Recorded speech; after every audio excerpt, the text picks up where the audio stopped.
Se me caían los lagrimones recordando mi etapa aquí.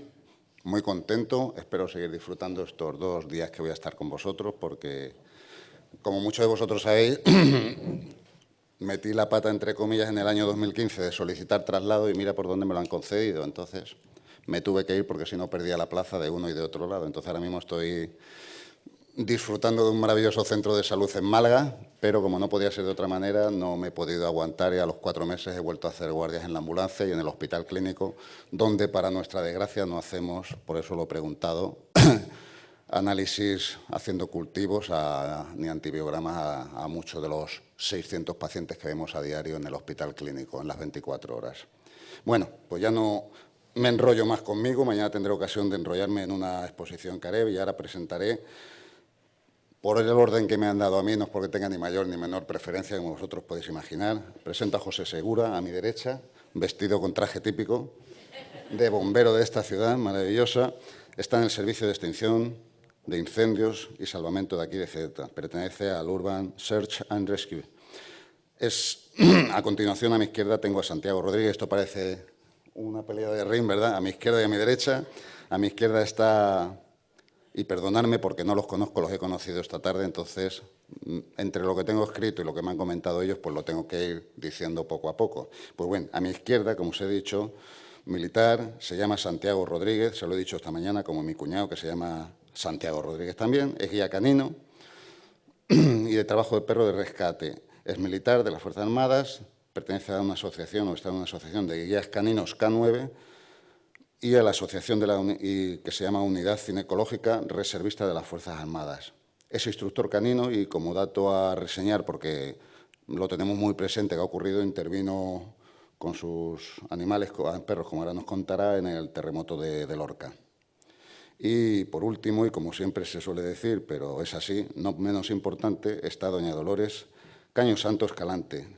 Un montón de currículum mucho más amplio que el mío, yo lo voy a intentar resumir en pocas cosas. Es psicóloga, es la presidente, mejor dicho, decana del Consejo del Colegio Oficial de Psicólogos de Ceuta, es la coordinadora nacional del área de emergencias y catástrofes del Consejo General del mismo Colegio de Psicólogos, miembro de la Red Nacional de Profesionales de Asistencia de Víctimas del Terrorismo del Ministerio del Interior, profesora también, a su vez, de Máster Internacional en Psicología de Catástrofes, Crisis y Emergencias del Consejo Oriental Occidental, Colegio Occidental de Andalucía. A su vez, también es miembro, me ha dicho ahora mismo, perdón por la palabra, miembro del Consejo Iberoamericano. Red Iberoamericana, pero bueno, ella os lo explicará ahora todo mucho mejor y os dirá y ahondará en todos estos temas que seguro que nos van a encantar a todos y del que tenemos mucho que aprender, como no puede ser de otra manera. Empezamos por, si os parece bien, por José Segura. Vale. Bueno, buenas tardes a todos y perdonad un poco los nervios porque no estoy acostumbrado mucho a hablar en público, ¿vale? Entonces, vamos a empezar primero con lo que sería la definición y lo que es el trabajo USAR. No sé si vosotros conocéis y lo primero. Lo que es la definición USAR. USAR viene de Urban Search and Rescue. Significa búsqueda y rescate en espacios urbanos, ¿vale? De los cuales que esta definición viene dada por un grupo de expertos de Asesor Internacional de Operaciones de Búsqueda y Rescate que se llama el INSARAG, que esto viene dado por la ONU, un grupo de especialistas, ¿vale? ¿Qué implica o qué acciones hace el equipo USAR? Lo primero, extracción, localización y estabilización inicial del personal atrapado en espacios cerrados o bajo escombros, debido a un colapso o un inicio súbito de un terremoto. ¿Qué hay que hacer o qué cosas se debe o qué tenemos que hacer nosotros como primer interviniente? Lo primero, una búsqueda y un rescate de esas víctimas, pero sobre todo primar la seguridad del interviniente. En el menor tiempo posible, siempre que se minimice el riesgo con los equipos de rescate. Bien. ¿De qué herramientas disponemos nosotros como los primeros intervinientes? Tendríamos herramientas de excarcelación, de corte y percusión, de rescates en altura, de estabilización y de medios de localización de víctimas, que no por ello, al ser los últimos, no son los menos importantes. Aquí, como vemos, tenemos la gama amplia de herramientas que tendríamos para la excarcelación o aperturas de lugares o para... Ay, ya me he liado, perdonad. Para abrir aperturas de sitio de escombros o por si tuviéramos que tener que cortar o cizallar algún elemento metálico. Estas herramientas pueden ser utilizadas portátiles o a través de motores de explosión, ¿vale? Luego tendríamos las típicas, la motodisco o el taladro percutor para hacer butrones, boquetes en la pared, o en losas, que muchas veces vamos a los sitios, por ejemplo, vamos a sitios, se ha caído una pared lateral sobre un espacio confinado, en la cual tendríamos que romper esa pared y muchas veces tendríamos que utilizar el martillo percutor para realizar un pequeño butrón para poder acceder al espacio. Utilizaríamos las herramientas de rescate vertical, ya sean cuerdas, arneses, mosquetones, bloqueadores, descensores y, sobre todo, los tornos de rescate, como bien sabéis, hace poco, antes de ayer, se cayó un muchacho, ¿no?, por aquí en el recinto y tuvimos que utilizar estos elementos para poder rescatarlo de la rocha donde se había caído. También tenemos que utilizar herramientas como las camillas. Algunas las conoceréis, como la camilla nido. Luego esta camilla es más específica, es de espeleología, esto es para espacios más pequeños, más confinados. Y luego el pañal o braguero de rescate, ¿vale?, o triángulo de evacuación. Herramientas de estabilización.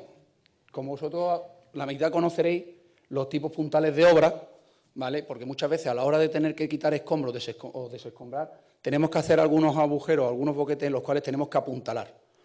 Tenemos que apuntalar las estructuras para poder acceder con seguridad para nosotros, porque si nosotros no entramos, por mucho que entremos a lo loco, si nosotros no somos los primeros que mantenemos la seguridad, no vale de nada, porque si no nos tendrían que rescatar a nosotros. Entonces utilizaríamos diferentes herramientas de estabilización, ya sean puntales, ya sean tablones o, como pueden ser aquí, cojines neumáticos. Luego, para localizar a las víctimas, tenemos, como bien el compañero luego hablará, de la patrulla canina o cinecológica, geófonos, que no menos, pero son muy importantes a la hora de utilizarlos, sobre todo en grandes estructuras, en grandes terremotos, porque son muy efectivos y dan con mucha certeza al sitio. Y luego una herramienta muy nueva, que son los drones. Los drones nos dicen que en función al escenario, en función cómo se haya ido el terremoto, nos pueden decir la posibilidad donde haya posibles más víctimas, ¿vale?, en función a cómo haya sido el colapso o el derrumbe. Y luego, para terminar un poquillo así, un poco con la prisa, he puesto diferentes actuaciones que hemos tenido aquí en el 6 de Ceuta. Nosotros, por nuestra situación geográfica, no tenemos grandes territorios y, por suerte, no hemos tenido terremotos ni nada, gracias a Dios.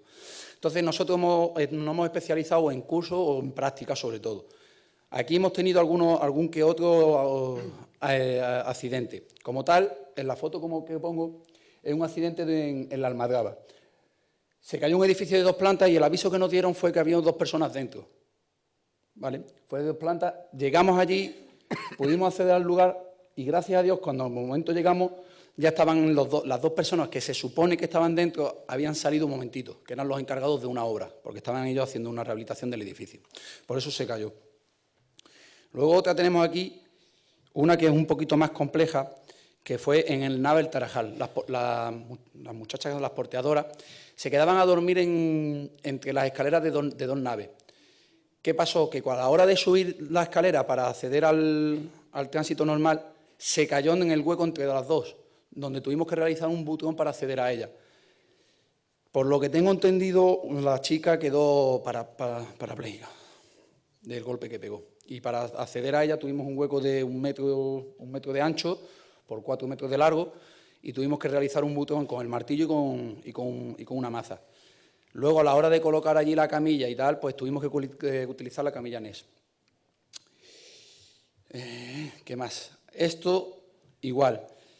Esto fue, la imagen de la izquierda es una planta baja y la planta de arriba se cayó sobre la planta baja, en la cual la mujer cayó directamente en la planta de abajo. Gracias a Dios no le pasó nada a la mujer, pero tuvimos que apuntalar todo el forjado porque a la vivienda de al lado las vigas estaban debilitadas y se podía caer la vivienda. Y esta, la de la derecha, es una vivienda aquí en el recinto. Como podéis ver, en la parte de la derecha son de cañizo, que es caña y cal, y las vigas las veis ahí de madera, pues se cayó debido a la erosión del terreno, ¿vale? Gracias a Dios, la mujer estaba dentro de la casa, ¿eh? En esta estaba dentro de la casa, una mujer dependiente estaba dentro de la casa y no le pilló porque estaba la cuidadora haciendo las funciones de aseo. Suerte tuvimos en ese sentido, porque si no, aquí hubiera pasado algo más. No menos importante aquí también un forjado de una vivienda en la cual la parte de arriba sería la que es la terraza y tuvimos que apuntalar las vigas maestras. Así que entre nosotros, gracias a Dios, no hemos tenido grandes siniestros en ese sentido. Nosotros nos basamos de las prácticas. Cuando vamos a un derrumbe o un solar, vamos a intentar allí también practicar este tipo de situaciones, en la cual tenemos que hacer un desescombro selectivo, un desescombro más específico, a la cual a la hora de quitar un poquito de material, que no se nos venga el material restante o que apoye. Y bueno, luego también tendríamos aquí lo que sería una de las prácticas, lo que sería si tuviéramos que apuntar a un edificio, lo que sería una puerta, que sería la Cruz de San Andrés, o la intibación de un lugar para que no se cerraran los muros laterales, debido a corrimientos de tierra. Esto sí lo hemos podido organizar un poquito más, debido a que aquí en Ceuta muchos de los muros de contención de ciertos terraplenes debemos de apuntalarlo para evitar que se derrumbe. Y bueno, dentro de lo que cabe de nuestras acciones no podemos decir gran cosa más porque no tenemos tantas actuaciones, gracias a Dios, ¿vale? Entonces nosotros nos servimos de las prácticas diarias y de la utilización de los medios en todas las intervenciones que tenemos. Y bueno, con esto, un poco rápido. Vale. Muy bien. Muy interesante. Don Santiago, si no le importa. Bueno, vamos a intentarlo.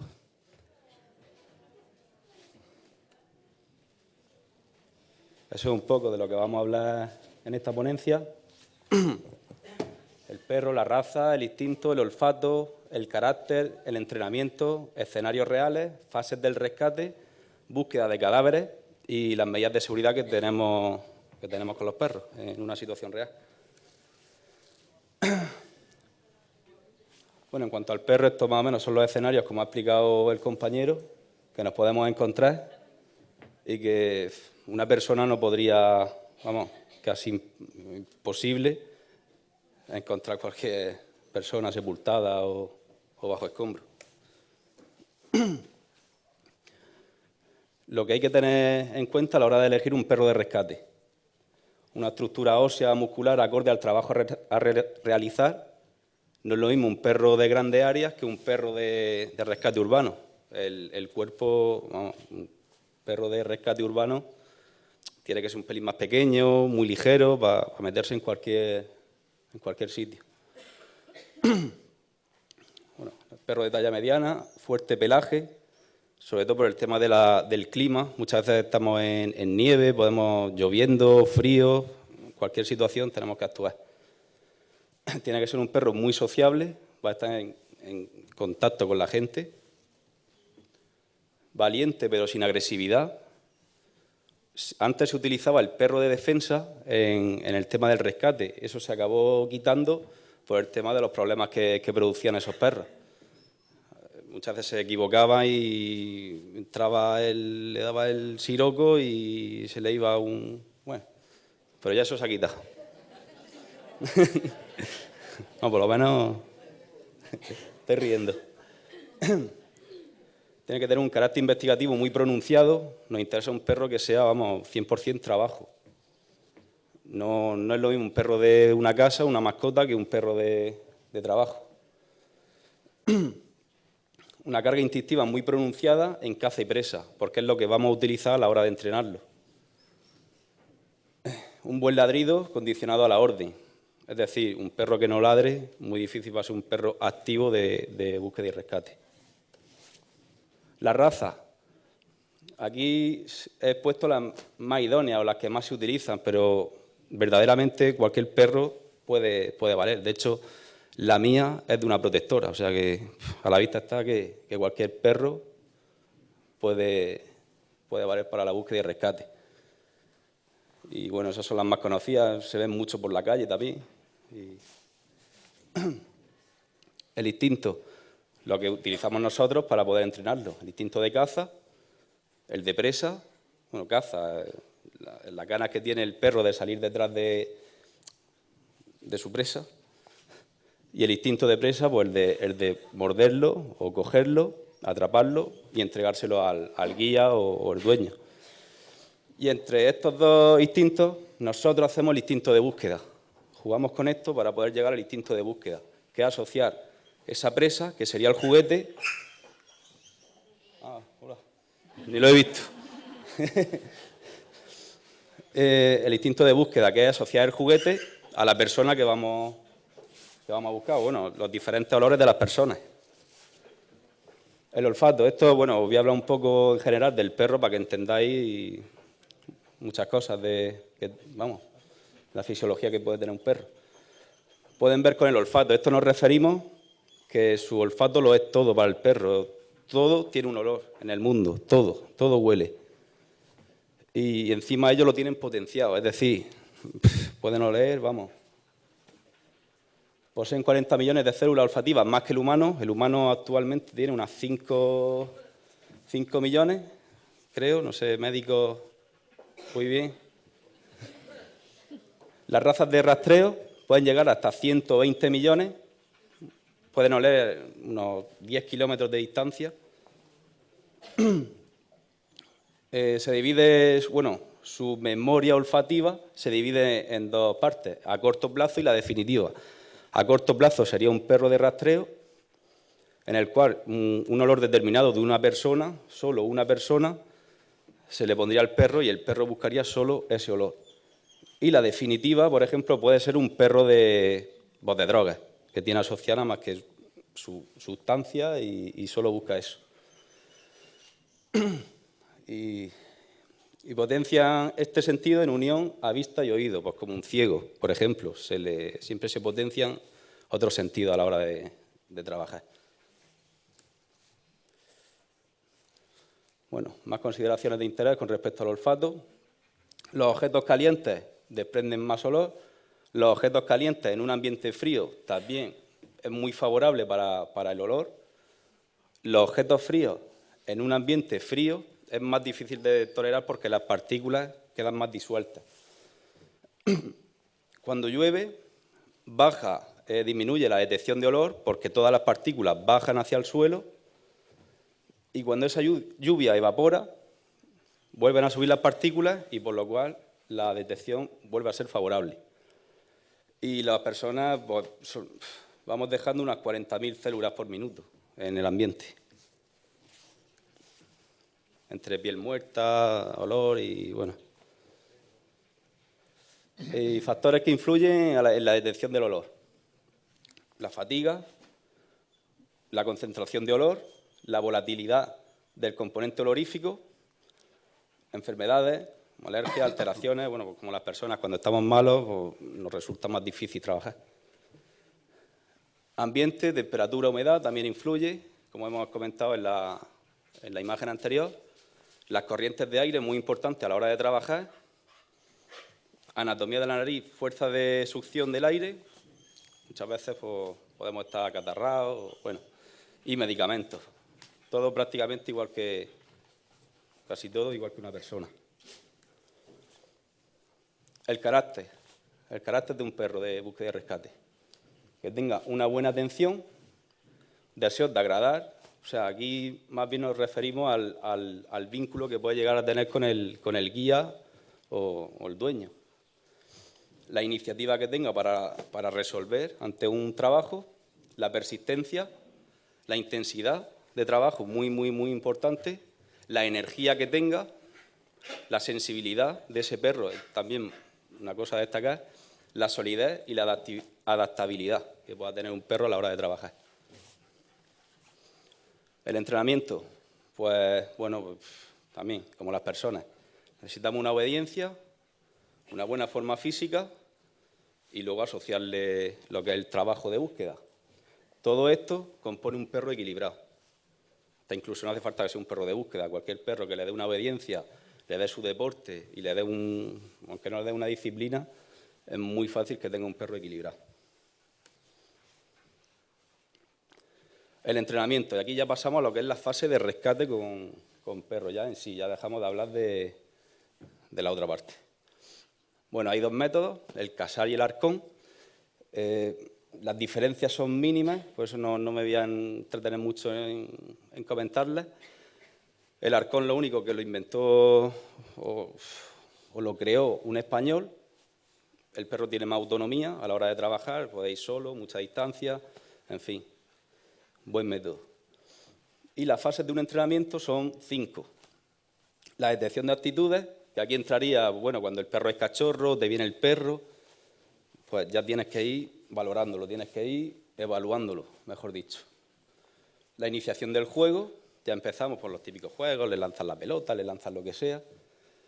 Luego encauzamos ese juego a la búsqueda, es decir, ya empezamos a meterle olor. Cuando decimos de olor, que se esconde una persona, le damos el juguete, ya entra en otra dinámica. Una vez que tenemos el 3, pasamos al 4, que es la direccionalidad y la distancia. Para poder trabajar, por ejemplo, en un grande área, bueno, en cualquier situación, desde bastante distancia le podremos decir al perro, derecha, izquierda, sigue, ven. Y el perro, bueno, pues haría caso. Y en la distancia, pues podíamos trabajar hasta 800 metros tranquilamente con el perro.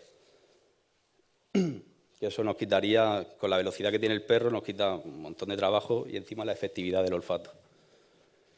Y la fase 5, pues ya pasamos a supuestos prácticos. Ya entrarían a jugar los figurantes. Los figurantes, ahora mismo en la asociación tenemos unos figurantes bastante buenos, que se buscan la vida bastante bien para poder esconderse, crear, vamos, se inventan. Yo a veces, cuando me escondo yo para que ellos se escondan, no sé por dónde me van a salir. Los escenarios que nos encontramos, bueno, aparte del usar, como ha comentado, son terrestres con apoyo aéreo, marítimos, aéreos con apoyo terrestre y subterráneos. No, esto cualquier cosa luego preguntáis y yo lo explico. Y las fases del rescate. Nos alertan, ya hay una catástrofe, un derrumbe, un terremoto, cualquier alerta. Y ya enseguida ponemos todas las orejas tiesas. Entramos en el dispositivo de búsqueda, que es donde entra ya la coordinación, empezamos ya, bueno, a ponernos en materia. O sea, ahí entraría ya en la fase del perro, lo lanzaríamos, llega la localización de la víctima y ahí entrarían a jugar ya en la evacuación los servicios de bomberos y los equipos sanitarios.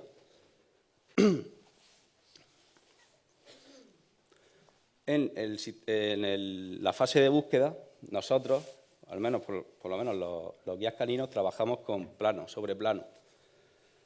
Estos serían en un escenario urbano en el cual nos guiamos siempre por el viento, como hemos dicho anteriormente. Por eso, si alguna vez trabajáis y os encontráis en una situación de un terremoto o cualquier catástrofe y veis que se pone una bandera de España, por ejemplo, no es que somos devotos de la selección española, sino porque ahí controlamos el viento, por dónde va, para así lanzar el perro en contra, para que le venga todo lo que es todo el olor. Y bueno, se hace en ondulaciones el registro y luego se haría un segundo registro intentando llevar otra dirección con un segundo perro para llevar una verificación de que ahí no se encuentra nadie. Eso sería un plano de grande área en el cual en este caso hay un río que lo separa, entonces dividiríamos 2 equipos y ya está. Normalmente son de 100 por 500, más o menos vamos cogiendo un plano con esas medidas. Aquí entraría a jugar la nieve. Ahí, por ejemplo, no sé si se ve muy bien, se ve la persona ahí a la altura del medio. Pues bueno, hay una avalancha, se ha ido toda la nieve hacia abajo y ahí había una persona en ese punto y bueno, pues hay que buscarla. Entonces cogeríamos un pelín más arriba, haríamos una circunferencia y en esa zona es donde entraríamos a jugar, para no marear al perro más para arriba, ni más para abajo, ni cansarlo, simplemente corriendo en esa zona. Aquí, una vez que está sepultada la persona, el perro ya no huele su partícula, porque muchas veces hay desplazamientos, hay, bueno, diferentes cosas. Entonces, los gases que desprendemos, el aliento, la respiración, va saliendo por los poros. Eso es prácticamente, vamos, eso solo lo puede detectar el perro y, bueno, nos marcaría también. Y eso es un trabajo de figurancia con respecto a la nieve. La importancia del figurante, pues ahí la vemos. Se tiene que enterrar, más o menos se hace unos 2 metros, por otros 2 metros de refugio, y ahí estaría el figurante sepultado un tiempo. O sea que el trabajo del figurante es lo más importante aquí. Y luego la búsqueda de cadáveres. Y ya con esto más o menos finalizamos. La búsqueda de cadáveres es muy importante, tener un perro de búsqueda de cadáveres, porque sí, vale, los de rescate son importantes, porque llegamos, la encontramos vivos, lo sacamos, recuperamos vidas. Pero bueno, el de cadáveres también es muy importante porque gracias a ellos se pueden resolver crímenes, se pueden resolver, como actualmente, todo lo que está pasando. Y aparte, bueno, para que la familia también pueda cerrar una etapa de su vida. Es muy lento y dificultoso tener trabajar con un perro de cadáveres. Se necesitan muchas muestras, muchas veces los hospitales dan muestras, se trabaja con pseudolor, que eso se comercializa, y hasta incluso con carne de cerdo putrefacta, que es lo más parecido a nuestro olor en descomposición. La competencia en este ámbito, sobre todo en el 99,99% de la Fuerza y Cuerpos de Seguridad del Estado. Yo podría tener un perro de cadáveres, pero de nada me vale si no tengo un policía judicial al lado o cualquier... Bueno, puedo tenerlo, pero ya sería mantrailing, que es una modalidad deportiva. En fin, otra historia. Y hay muy pocos ejemplares destinados a este trabajo. Son guardias civiles, policías, tienen 3 o 4 nada más. Y pueden ser, bueno, esto ya entraríamos en cuando están bajo agua. Pueden ser precisos entre 1 y 15 metros de profundidad. Aquí las partículas entrarían, como pone ahí, en 3D. Ya empiezan las partículas a moverse en el agua y ahí cuesta mucho detectar, pero bueno, aún así salen para adelante y se encuentran restos orgánicos de personas. Y muchas veces cuando no le llega bien el olor en el mar, tiran. Se utiliza el órgano de Jacobson, que es que cuando el perro mete un pelín la lengua en el agua, son capaces de detectar las partículas químicas que tenemos en el cuerpo, y de ahí marcaría también. Muy interesante eso. Y ya por las medidas de seguridad que tenemos en cuenta. Cuando estamos trabajando en un medio urbano, las partículas del hormigón, cuando nosotros pasamos por una obra y nos da la humarea y no veas, pues imaginaros para un perro que su potencia es el olfato. Son como microcristales, le puede llegar a dañar el organismo entero. Se deben de poner unos patucos especiales para no dañar las almohadillas, pero claro, aquí entra a jugar también que ellos necesitan las uñas para trepar. Entonces hay que valorar. Observar continuamente al perro e hidratarlo para evitar golpes de calor, igual que nosotros. Controlar los tiempos de trabajo y descanso, muy importante. Pueden estar trabajando entre los 20, 40 minutos, dependiendo del terreno, la zona. Influyen muchísimas cosas, pero más de 40 minutos el perro a descansar y sale otro. Y al finalizar el turno de trabajo, procurar que el perro acabe en positivo. Es decir, hemos valorado, por ejemplo, esta sala, no hay nadie, yo tendría un ayudante, alguien de los que está conmigo, le haría la señal, se escondería, lo volvería a lanzar o le daría la dirección, encontraría a mi compañero, lo premiamos y se va en positivo. O sea, se va el perro más alto que vamos.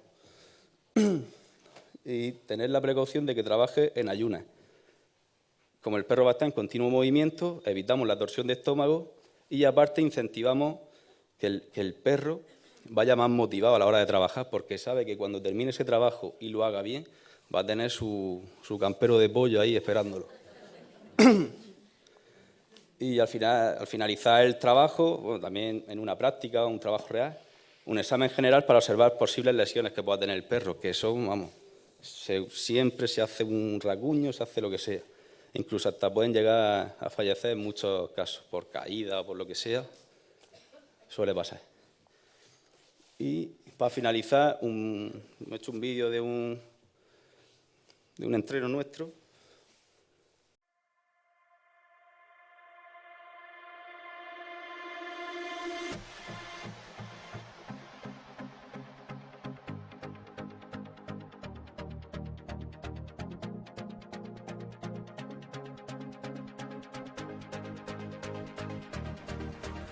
Tonight, gonna make you feel tonight.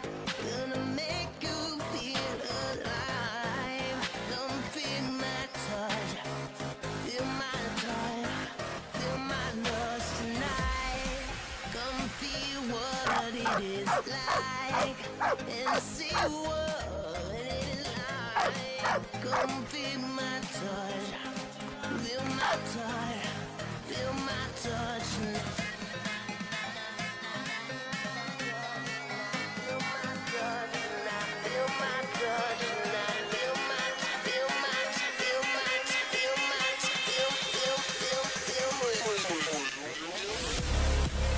If you wanna stay the night, babe. If you wanna stay the night. Stay the night, babe. Feel my touch, feel my lust. You and me, gonna feel alive.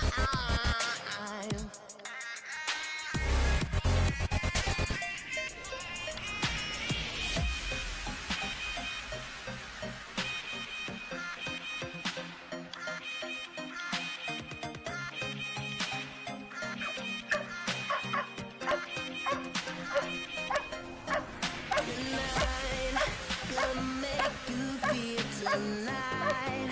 Gonna make you feel alive. Come feel my touch, feel my lust tonight.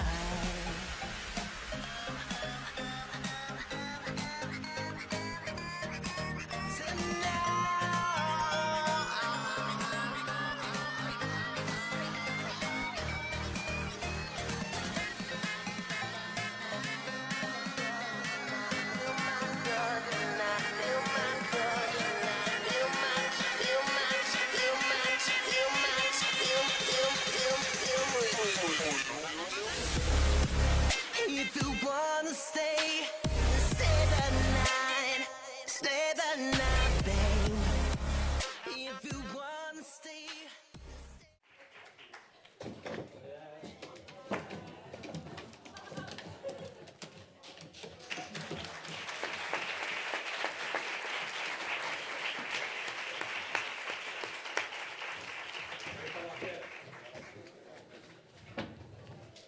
Muy bien, pues ahora a continuación tenemos a doña Dolores Caño Santo, que nos hablará del tema de intervención psicológica. Dios mío, tan contento de verte. Decía que agradezco a la organización que haya traído este congreso, sobre todo porque es un congreso multidisciplinar y creo que en todos los ámbitos interesantes que conozcamos el trabajo de otros compañeros en otras áreas, pero en emergencias creo que mucho más. La experiencia de algunas intervenciones o de algunos simulacros con la UME me dice que es muy importante que conozcamos las funciones de cada uno de los intervinientes, porque esto va a facilitar mucho el trabajo y va también a posibilitar que cada uno nos dedicamos a lo que nos toca, ¿no? Entonces, agradezco que también haya invitado al Colegio General de la Psicología, que estemos aquí también como intervinientes en situaciones de emergencia.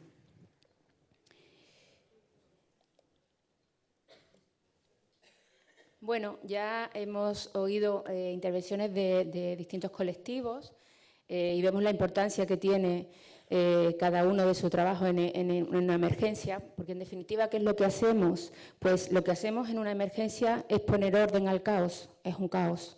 Muchas veces todos los que nos preparamos, cuando llega allí, muchas veces nos toca también improvisar. Por supuesto tiene que tener una base formativa, pero luego muchas veces la realidad supera todo lo que hemos planteado, ¿no? Traigo algunas fotos de distintas emergencias que han ocurrido, no me voy a detener, pero sí deciros que desde el campi de Viesca, que fue en el 96, os acordaréis que murieron 80 y tantas personas y heridos graves bastante, fue donde en el momento que el Consejo General de la Psicología tomó conciencia de la importancia de formar a profesionales de la psicología para estas situaciones, porque realmente aquello nos desbordó. Luego vinieron otras, como el 11M, que también hubo una gran implicación de los profesionales de la psicología, pero nos dimos cuenta que hacía falta más formación. No es necesario, no es suficiente solo con ser profesional de la psicología para intervenir en una situación de emergencia, hay que tener una formación específica. ¿Dónde estamos los profesionales de la psicología? Podemos estar en la zona cero, no es lo normal. La zona cero es donde ocurre el incidente. Normalmente nosotros intervenimos una vez que ya han intervenido otros equipos, como los cuerpos de seguridad o cuerpos de extinción de incendios o los médicos o enfermeras, ¿no? Lo primero que salvar la vida, lo vamos nosotros, ¿no? Pero a veces requiere nuestra actuación en la zona cero, porque puede ser en casos en el que haya una persona que no pueda salir, ¿no? Entonces, muchas veces bomberos o policías requieren que estemos allí para acompañarlo en cómo gestionar esa situación, ¿no? Cómo gestionar el estrés, cómo regular las emociones propias y las de las personas con las que se está interviniendo.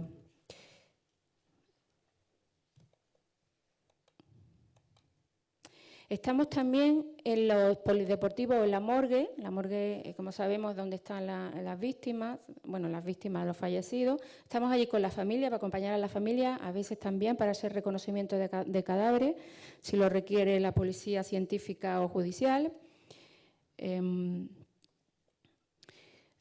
Para manejar las grandes multitudes, imaginaros en una gran catástrofe, puede ser que personas pierdan sus casas y hay que realojarlos, ¿no? Esa sería la función de otros profesionales, pero nosotros estamos allí para manejar esa situación que muchas veces provoca contagio emocional. Cuando hay muchas personas en una situación catastrófica o de emergencia como esto, pues hay que regular. Estamos también para apoyar a los intervinientes, que muchas veces son los grandes y las grandes desconocidas, ¿verdad? Es importante también trabajar en ello, y cuando digo interviniente hablo también de nosotros como profesionales de la psicología. También tenemos que trabajar con nosotros, o sea, también tenemos que hacer revelos y cuidarnos unos a otros. Decía el compañero, ¿no? No sé, hoy escuchaba un vídeo de no sé dónde y hablaba un bombero también y decía esto, ¿no? Que a veces, bueno, damos por hecho que los intervinientes, por el hecho de dedicarnos a situaciones de emergencia, pues somos Superman o Superwoman y no nos pasa nada, no nos afecta nada, no es cierto. Podemos ser muy buenos en nuestro trabajo, para eso estamos capacitados, pero luego a nivel emocional, si no tenemos una habilitación, una capacitación para regular nuestras emociones, el estrés y la de los otros, probablemente dificulte nuestro trabajo. Por supuesto, estamos en la coordinación de la emergencia. Decía antes que la coordinación es, para mí, el elemento más importante para que el buen logro en una emergencia. Estamos coordinando allí para asesorar a otros colectivos. Perdonadme, pero no sé qué pasa. Bien. Traía un organigrama a nivel nacional de cómo estamos, para que veáis, como decía, a partir del 96 el Consejo General de la Psicología empezó a formar en los distintos colegios profesionales, se crearon grupos de intervención psicológica en emergencia y catástrofe. Por tanto, en cada uno de los colegios profesionales de España hay un grupo de intervención psicológica. Este grupo está conformado además también por una representante de la ESPA, de la Federación de Psicología de Europa, del Comité de Desastres, que tenemos varias reuniones al año y esta persona viene a contarnos qué está pasando en Europa, cuáles son las novedades para nuestra propia formación.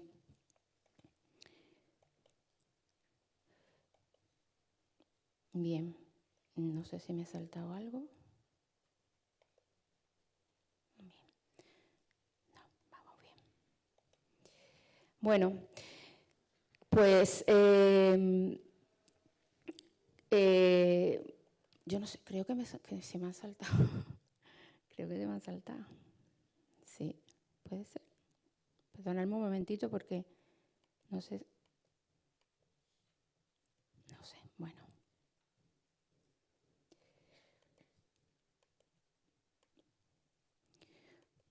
Bueno, es importante, evidentemente en una charlita de 20 minutos no puede llegar a mucho, ¿no? Pero sí es importante, un elemento imprescindible para que se pueda gestionar con una mayor tranquilidad una situación de emergencia, es saber cuáles son las reacciones normales que tienen las personas en estas situaciones que no son normales, que son anormales. ¿Qué quiero decir con esto? Que estas reacciones en una situación normal, en un día cotidiano, no serían normal, pero en estos días, en estas situaciones, y ahora entraré a explicar cuáles son, hay que entenderlas como que son normales. ¿Y por qué insisto tanto en esto? Porque simplemente cuando sepamos cuáles son estas reacciones, eso es una mera intervención, porque ya cuando yo reconozca que hay determinadas afectaciones a nivel cognitivo, a nivel emocional, a nivel conductual y que son normales en esas situaciones, va a ser que mi nivel de estrés, mi nivel de ansiedad baje. Va a ser a nivel profesional cuando estoy interviniendo y también cuando las vea en las personas, en las víctimas o los familiares con los que estoy interviniendo. Pues traigo algunas. A nivel cognitivo, la mayoría, no hace falta ni que os la diga, cuando las veáis vais a saber que es lo normal, ¿no? Pues evidentemente las personas tienen una disminución de la capacidad de concentración, en la capacidad de atención, en la capacidad de tomar decisiones, sobre todo en los primeros momentos no se puede tomar decisiones, entre otras cosas porque no, la razón nuestra, yo digo que ocurre un secuestro emocional, la emoción secuestra la razón y no podemos razonar, somos pura emoción. Y la emoción pura nos lleva a los primeros años de nuestra vida, que es cuando éramos pura emoción. Por tanto, razonar o dar consejos o decirle lo que tiene que hacer o lo que está bien o lo que está mal, en ese momento no le sirve absolutamente de nada, no puede percibirlo, más bien le va a dañar, ¿no? A nivel emocional, pues toda esa serie de reacciones, que no sorprenderá ninguna, por supuesto. Me voy a detener solo en una, en la rabia, porque también no ocurre, aquí estamos en un congreso de urgencia y emergencia. En las urgencias, y aquí en Ceuta tenemos, desgraciadamente, han pasado muchos sucesos donde ha habido situaciones de agresividad, de agresión, ¿no? Pues es importante tener en cuenta que la rabia en estas situaciones es una reacción normal, ¿no? Muchas veces pensamos que la persona es muy mal educada, que la persona no es agradecida. Pues bien, puede serlo, pero aparte de eso, lo normal es que una persona en una situación de esta tenga mucha rabia y la rabia probablemente la va a proyectar con la persona que tenga enfrente y la persona que tenga enfrente será un interviniente, un bombero, un policía o un sanitario. Por tanto, si no personalizamos esa rabia en que el mensaje que nos está mandando tiene que ver con nuestra profesionalidad, sino que tiene que ver con una reacción normal de esa persona, podremos tomar mayor distancia y, por tanto, no entraremos en bucle también respondiendo de esa manera con esta persona, sino que tomaremos una distancia y podremos hacer nuestro trabajo de una manera más efectiva. Conductual, pues impulsividad, a veces también hay una gran pasividad, hay una evitación de determinadas situaciones o determinadas personas que les recuerdan, aislamiento, hay personas que pueden ver que están deambulando por el lugar y nos puede parecer que no han tenido ninguna afectación y probablemente nos tenemos que preocupar más que cuando una persona está pues con una activación muy alta, ¿no? ¿Cuáles son los tipos de intervención que hacemos los profesionales de la psicología? Nosotros no solo intervenimos durante la emergencia, hacemos también una prevención primaria, que es una prevención formativa, donde se forman a los profesionales y se forman esto que os digo para tener habilidades, para gestionar las emociones, para afrontar el estrés, para confrontar el conflicto. Esto hay que entrenarse también. Hay personas que lo llevan bien, no hace falta que lo aprendan, porque su entorno, su sistema familiar la ha proveído de estabilidad, ¿no? Pero hay veces que no tenemos habilidades para gestionar estas situaciones y se puede aprender. Entonces, digamos que la prevención primaria lo que hacemos es formar a los profesionales en estos temas. Hablamos de lo que son las reacciones normales, como hemos dicho antes. Luego estaría la prevención secundaria, que es la propia intervención durante la emergencia, ¿vale? Todas estas situaciones que os he ido diciendo dónde estamos.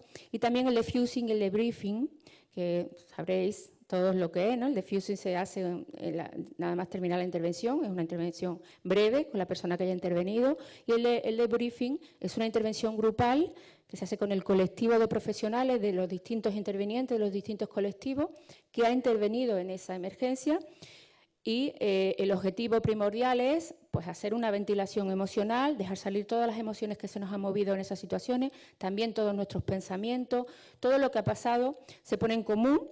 Desde ahí, propiamente esto sirve ya para que la persona baje a un nivel más racional, pero además también el profesional de la psicología que esté dirigiendo el debriefing pues va también a detectar si hay alguna persona que pueda estar más afectada y tuviera que ser derivada pues a otra intervención, a salud mental o donde fuese, ¿no?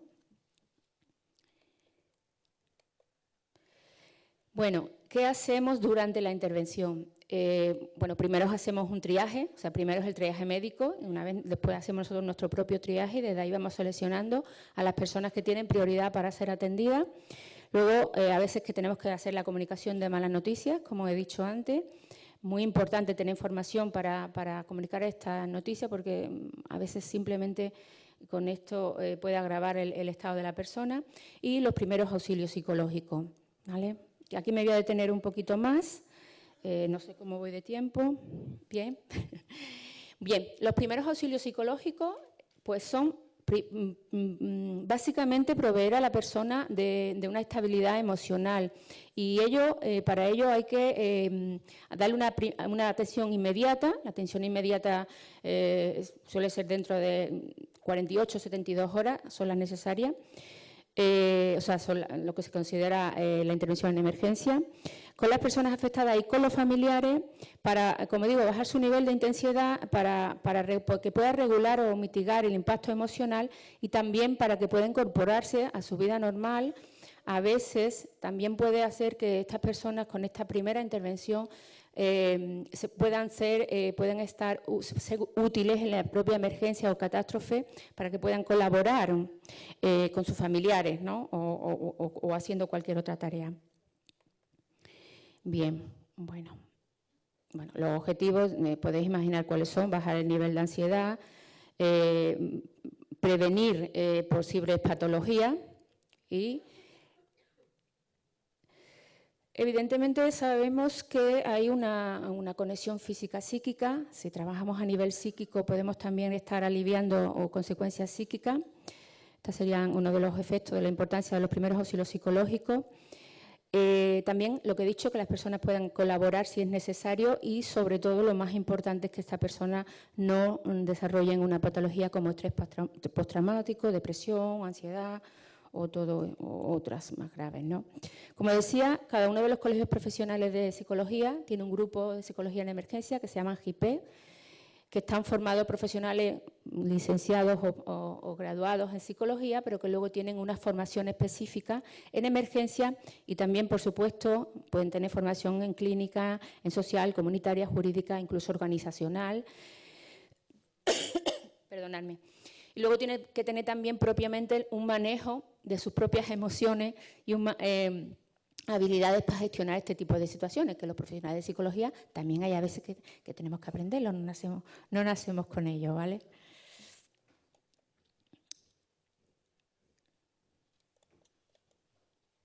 No sé dónde le doy, que... Vale. ¿Cómo estamos trabajando a nivel nacional en los profesionales de la psicología en los distintos colegios?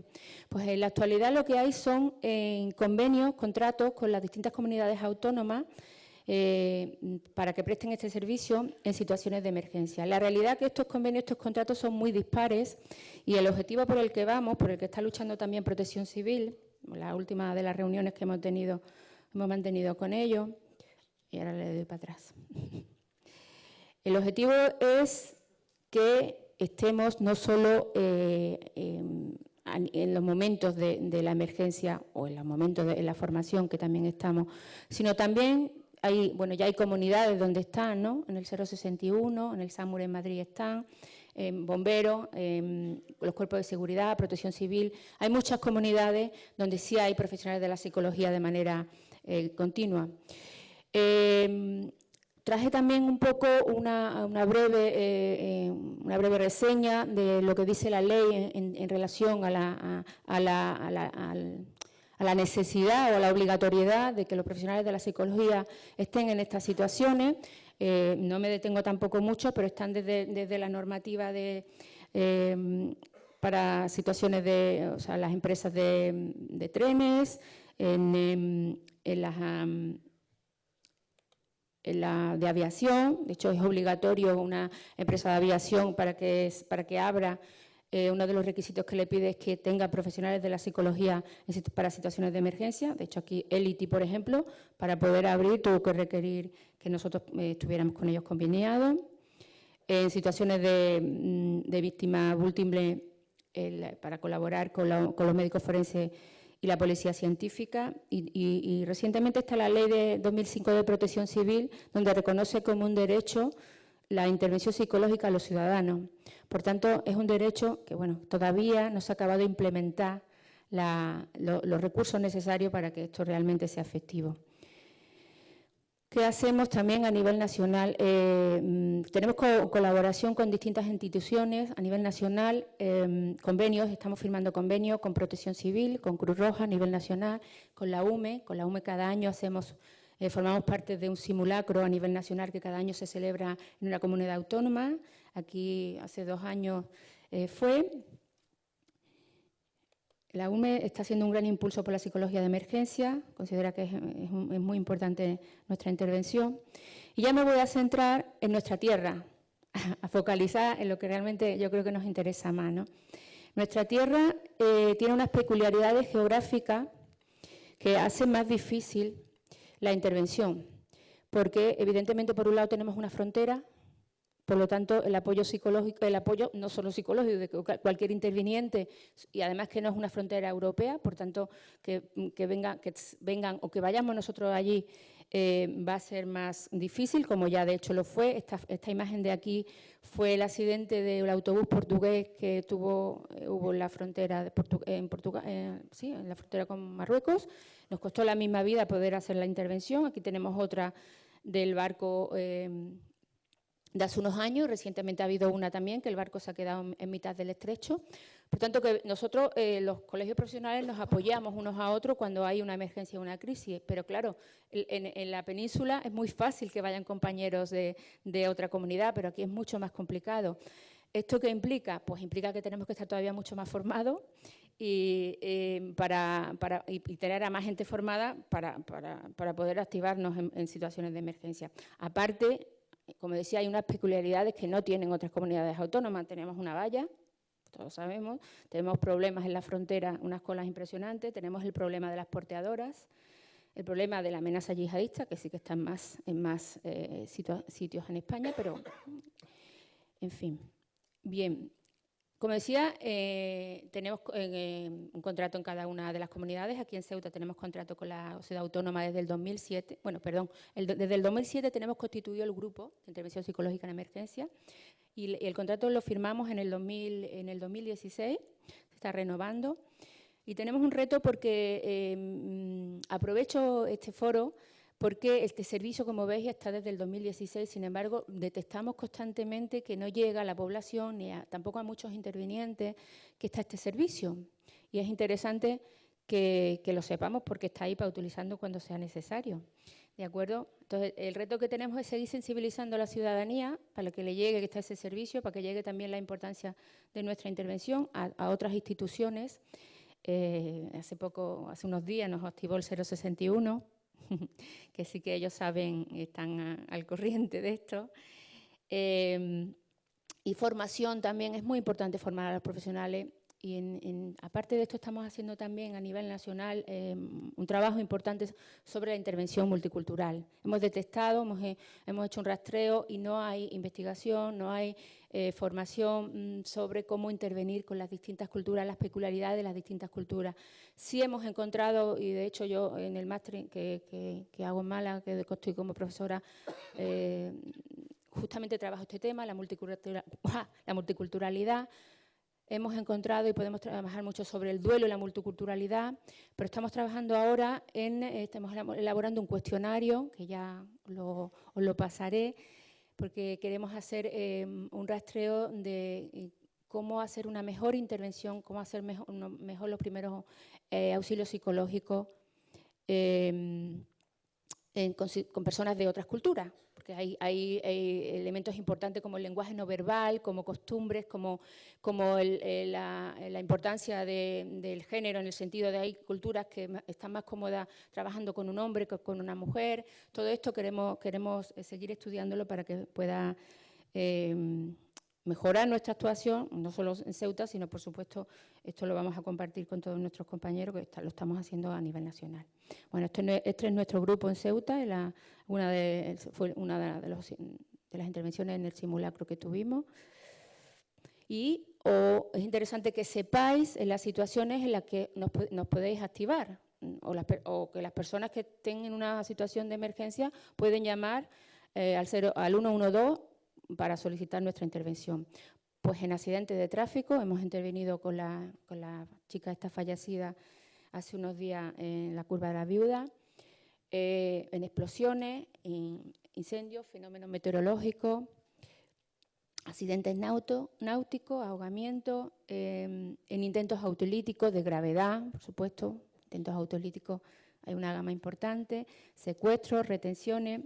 Situaciones en las que haya menores implicados, ¿vale? La mayoría de las familias no tiene por qué tener, habrá algunas que la tengan, ¿no? Formación en cómo puede darle las malas noticias a sus hijos, cómo puede comunicarle un fallecimiento, y en este caso es importante que sean sus familiares más cercanos los que le hagan esta comunicación, pero a veces requieren de nuestra presencia para que podamos apoyar a los padres y a las madres. Intervenimos también en situaciones de crisis o de emergencia con enfermos mentales, en asesinatos, con homicidios o en cualquier situación de un gran impacto social o aquella, por supuesto, con los intervinientes. O sea, nuestro servicio no es solo con las familias y con las personas víctimas, sino también con los propios intervinientes. Los propios intervinientes también pueden ser afectados en una intervención, ¿vale? Y esto aquí me paro un poco porque creo que hace falta todavía mucha sensibilización en este sentido, en que nos permitamos pedir ayuda cuando la necesitamos, porque eso no habla de que seamos malos profesionales, no tiene nada que ver nuestra profesión con nuestro corazoncito y también con nuestras experiencias anteriores. Puede darse el caso que un interviniente tenga que sacar a un niño pequeño de un escombro y que haya tenido una experiencia reciente o no, de una muerte importante de un familiar, un niño pequeño en su entorno. Eso evidentemente le va a tocar. Y si el duelo no lo ha elaborado de una manera sana, puede ser que haya pasado mucho tiempo, pero puede que se le remueva. U otras muchas situaciones, ¿no? También a petición del presidente de la ciudad, del consejero o cualquier jefe de emergencia para intervenir. ¿Cuál es el protocolo? El protocolo sería el interviniente, bombero, Cuerpo de Seguridad del Estado, 061 del Estado o local, por supuesto, que hace una intervención, detecta que hay una persona, bien le pregunta a esa persona o bien el interviniente por sí mismo cree que es importante que se haga una intervención psicológica. Llamaría al 112. El 112 se pone en contacto con la coordinadora del GIPE, que soy yo, y yo contactaría con la persona de guardia. Tenemos una guardia de 24 horas los 365 días del año, ¿vale?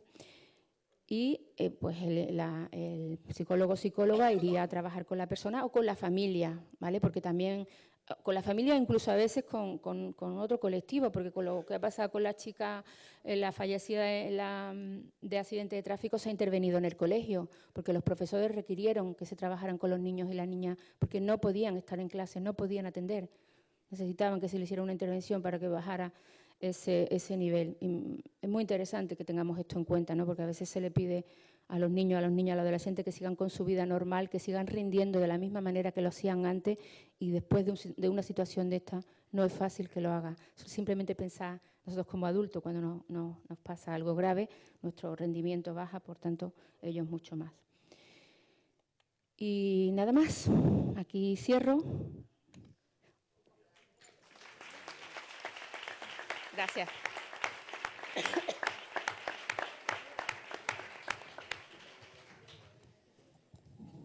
Bueno, después de estas maravillosas, y no lo digo con falsedad, sino porque me han encantado todas, veo la implicación y el entusiasmo que sienten cada uno de nuestros ponentes por la parte que tocan, que en mi caso, por ejemplo, pues me resulta muy desconocido la gran mayoría de las cosas. Me encuentro satisfecho de haber acudido, de estar en esta mesa y, por supuesto, haberles escuchado estas charlas maravillosas. Como bien sabéis, toca el turno de ruegos y preguntas, o sea, si queréis empezar, nos vamos rápidamente, como ha dicho nuestro amigo y anterior moderador de la mesa, a tomar el café. Pero bueno, alguna pregunta sería muy interesante y de agradecer. Mi pregunta es para María Dolores. Quería saber qué tiempo de activación tenéis una vez que os avisamos.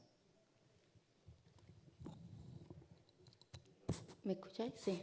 Pues el tiempo de activación puede rondar en media hora, 3/4 de hora, ¿vale? Depende, o sea, no tardamos mucho, ¿no? La ciudad es pequeña, ¿no? Pero hay veces que también depende del sitio donde haya que ir, porque hay sitios donde necesitamos que la policía venga con nosotros, porque si no, a veces no nos dejan entrar. Cuando pasó lo del puerto, necesitamos que estén allí con nosotros por propio desconocimiento. Ya digo que hay mucho desconocimiento de que está este servicio. A veces hemos llegado y no sabían ni siquiera que existíamos.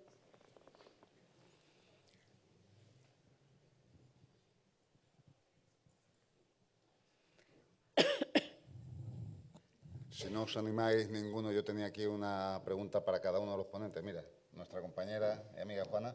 Enhorabuena a todos por vuestras ponencias. Mi duda es para el compañero guía canino. Sé que cuando se va a una catástrofe, un derrumbe o algo, se asegura la zona, sobre todo para el personal que trabaja, bomberos, rescatadores, sanitarios. ¿También se asegura de alguna forma para el perro? ¿Se evita que el perro se meta en un sitio que creemos que puede sufrir más derrumbe, que sea perjudicial para él? ¿O está entrenado para esas circunstancias y sabe un poquito moverse en ese ambiente? Está entrenado para esas circunstancias. Siempre cambiamos el escenario en los entrenamientos. ¿Se me oye bien? Cambiamos el escenario para que el perro esté, entrenamos hasta incluso encima de un barco para que haya inestabilidad. En escombros, vemos un escombro, pues vamos a meter el perro. Y no podemos adaptar las circunstancias primero por tiempo. Bastante que se tiene que balizar la zona o cualquier cosa, como para encima. Sí que es verdad que nosotros hacemos como podemos en ese tiempo, una visual, a ver si hay un hierro, cualquier cosa, para tener más cuidado en el sitio, pero normalmente es lanzar y que encuentre. Gracias.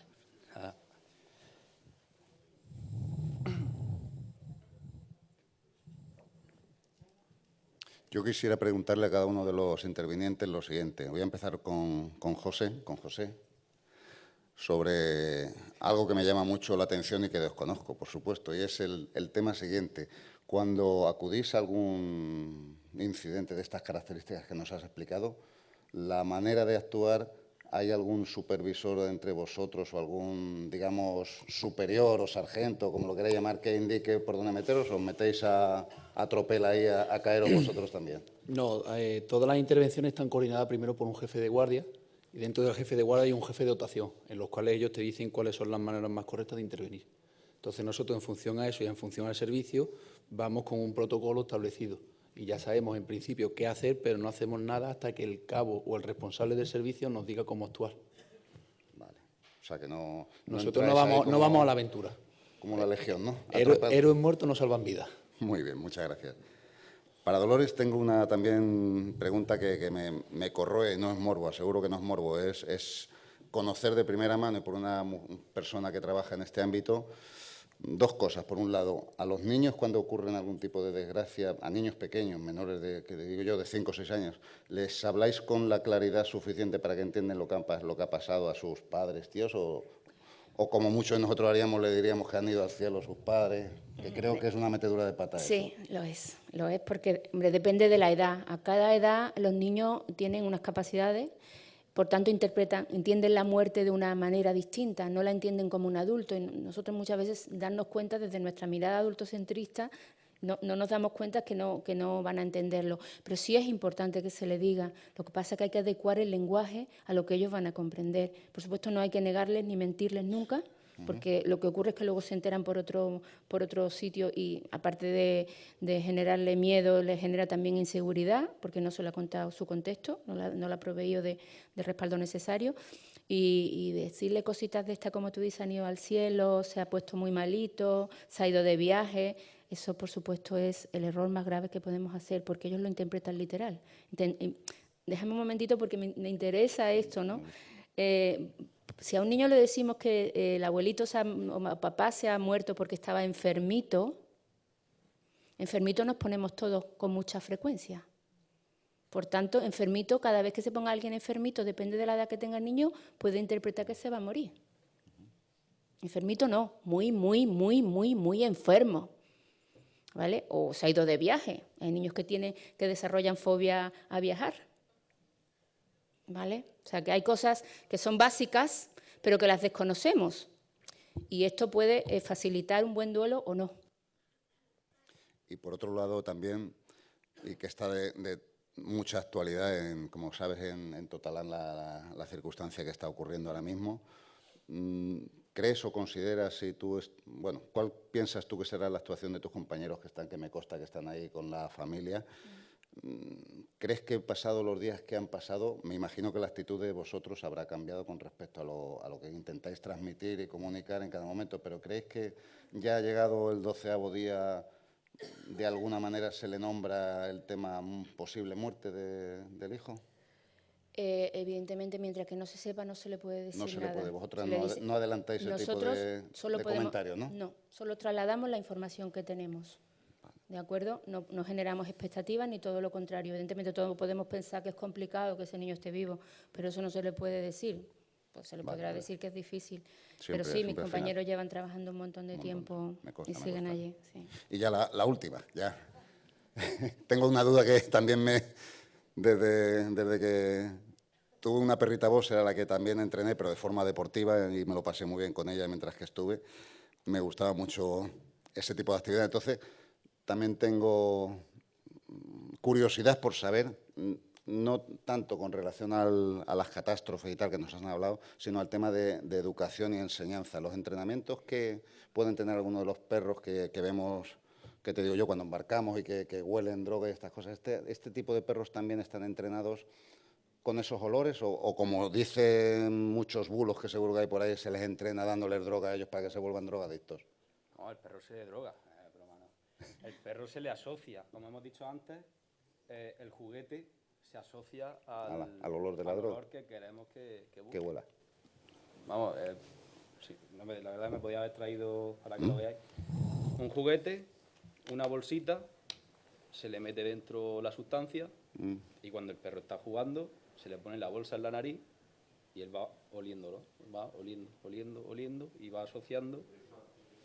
¿Cuánto tiempo consideras que un perro tiene de entrenamiento para cualquier tipo de actividad, ya sea para localización de personas o para localización de drogas o de explosivos, que también lo hay? ¿Qué tiempo mínimo crees tú que puede haber? Depende, un perro de rescate va entre 1 año y medio y 2 años de entrenamiento para tener un perro de rescate, digamos, terminado. En sustancias, 3-4 meses podemos tener un perro terminado. Sorprendido. Muy bien. ¿Deseáis hacer alguna pregunta más a los ponentes? ¿Nada? Muy bien, pues damos por levantada la sesión. Hasta la próxima.